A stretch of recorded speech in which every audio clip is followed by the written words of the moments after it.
Chairman dito. Chairman, si Chairman. O ikaw ba? Sama kami sa aso. Hindi nyo na kami matotolongges. Then this is it for you. Kasama ka na, Chairman. That is negligence on your part. Alam po, nanonood ka, nanonood kayo. At mapapanood nyo to. Huwag kayong tatawag kahit kanino. Dahil tapos na ang lahat. Mahal nyo naman ang buhay nyo.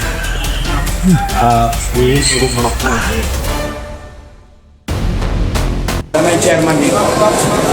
Chairman, si Chairman. O ikaw ba? Ito, pakatanda mo. Chairman, sa susunod, ito maliwanag. Sa susunod, may gumawa ng fake ID, fake na diploma. Lahat ng uri ng fake na imprenta sa barangay mo, sama kami sa kaso. Hindi nyo na kami matotolongges, and this is it for you.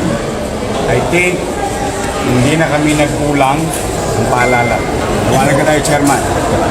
Ayaw ko. Pag hindi na i-report sa amin, at pag netizen na nag-report sa amin, at ni-raid namin, kasama ka na, Chairman. That is negligence on your part. Kayo mga pulis, ulitin ko ha, Police Maynila, Manila Police District. Alam ko nanonood ka, nanonood kayo, at mapapanood nyo to. Huwag kayong tatawag kahit kanino. Dahil tapos na ang lahat. Tapos na ang lahat. Mahal nyo naman ang buhay nyo. I think this is good enough. This is our statement. Once and for all, sa buong buhay ng mga taga Maynila, walang nagsawatan yan. Puro picture taking lang nangyari yan. So pag hindi mo inikutan ng inikutan yan at nag-i-exist yan, ibig sabihin kasama ka. Now it's your own business. Thank you for your information. Ganun na yan. Akin na. Yun.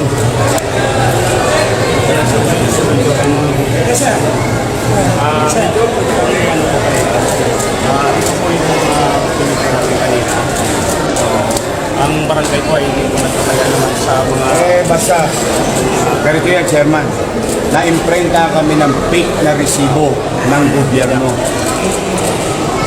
Fake na resibo ng gobyerno.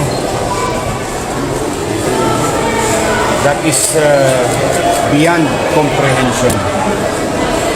That is too much to ask for the people of Manila.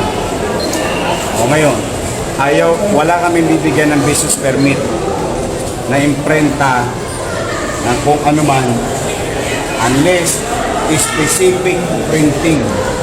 O mag-print kayo ng tarpaulin, papayagan namin. Magtinda kayo ng libro, papayagan namin. Pero any other printing, ayoko. Today, ngayon, araw na itong tundok. Tapos na ang lahat. Kaya pag may nag-exist,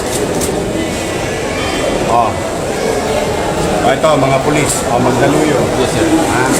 Para malaman niyo, ito siya para malaman niyo.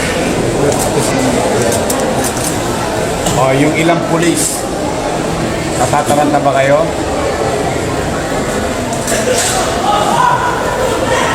Tulad ng dati, bibigyan ko pa kayo ng isang pagkakataon.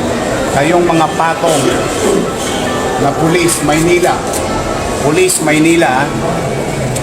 kayong mga patong dito sa Recto. Ngayong araw na itong katapusan.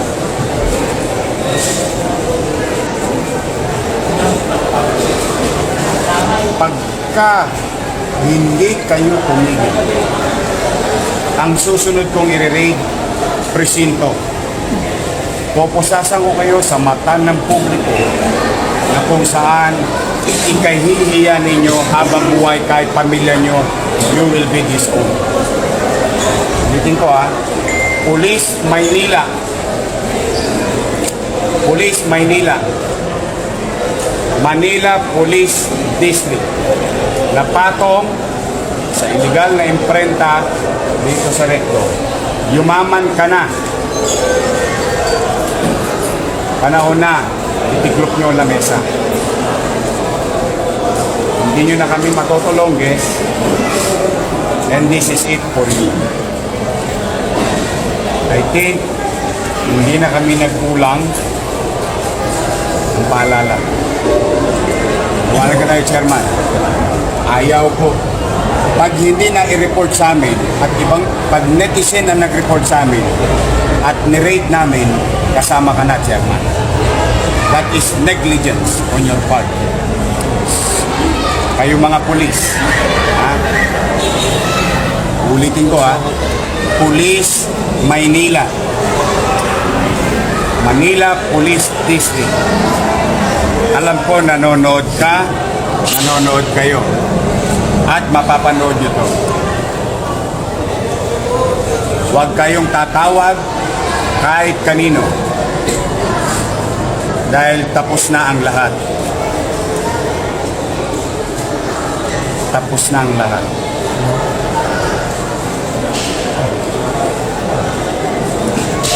Mahal nyo naman ang buhay nyo.